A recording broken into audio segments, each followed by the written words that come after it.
गांव रामपुर में एक प्राचीन कथा चली आ रही थी। लोग कहते थे कि वहां एक चुड़ैल रात को आकर महिलाओं की चोटी काट जाती थी। ये घटना गांव में इतनी भयावह हो चुकी थी कि रात होने से पहले ही लोग अपने घरों में दुबक जाते थे और महिलाएं अपनी चोटी बचाने के लिए हर तरह की कोशिशें करती थीं। रामपुर एक शांत और खुशहाल गांव था, जहां लोग मिलजुल कर रहते थे। एक दिन गांव की एक युवती राधा की चोटी अचानक से गायब हो गई। वह इस घटना से बहुत डर गई और उसने अपनी मां को बताया। उसकी मां ने उसे सांत्वना दी और सोचा कि यह कोई शरारत हो सकती है। कुछ दिनों बाद गांव की और भी महिलाओं की चोटी गायब होने लगी। ये घटनाएं धीरे धीरे बढ़ती गईं और पूरे गांव में डर का माहौल छा गया। लोग रात को बाहर निकलने से डरने लगे और महिलाएं अपनी चोटियों को बचाने के लिए हर संभव प्रयास करने लगीं।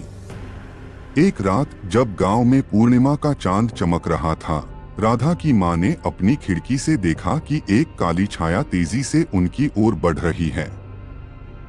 वह डर के मारे चीख उठी और घर के सारे दरवाजे बंद कर लिए। लेकिन वह छाया घर के अंदर घुस गई और राधा की चोटी काटकर गायब हो गई। गांव के बुजुर्गों ने बताया कि यह छाया एक पुरानी चुड़ैल की थी, जो अपनी मृत्यु के बाद गांव में भटक रही थी।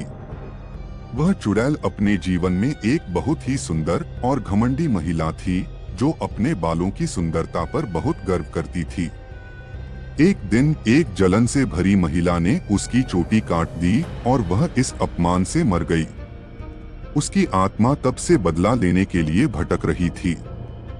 गांव के पुजारी ने कहा कि चुड़ैल को शांति देने के लिए उसकी आत्मा को मुक्त करना होगा। उन्होंने बताया कि चुड़ैल की आत्मा को उसके अपमान का बदला लेने के लिए माफ करना होगा और उसके लिए विशेष पूजा करनी होगी।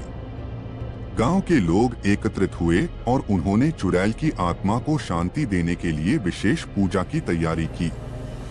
उन्होंने चुड़ैल की आत्मा से माफी मांगी और उसे शांति देने के लिए उसकी पसंदीदा चीजें अर्पित की। पूजा के दौरान पुजारी ने मंत्रों का जाप किया और चुड़ैल की आत्मा को मुक्त करने के लिए प्रार्थना की। पूजा के बाद गांव में चोटी काटने की घटनाएं बंद हो गईं। लोगों ने राहत की सांस ली और गांव फिर से खुशहाल हो गया। राधा और उसकी मां ने चुड़ैल की आत्मा को शांति देने के लिए धन्यवाद दिया और गांव में शांति और सौहार्द का माहौल बना रहा। रामपुर गांव की यह कहानी लोगों के दिलों में हमेशा के लिए बस गई। लोगों ने इस घटना से सीखा कि आत्मा की शांति और माफी से बड़ी कोई चीज नहीं होती। चुड़ैल की आत्मा को शांति देने के बाद गांव में कभी भी ऐसी भयावह घटना नहीं घटी और लोग अपने जीवन में सुख शांति से रहने लगे।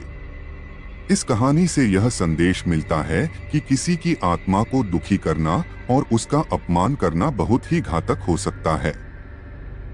इसलिए हमें हमेशा एक दूसरे का सम्मान करना चाहिए और दूसरों की भावनाओं का ध्यान रखना चाहिए।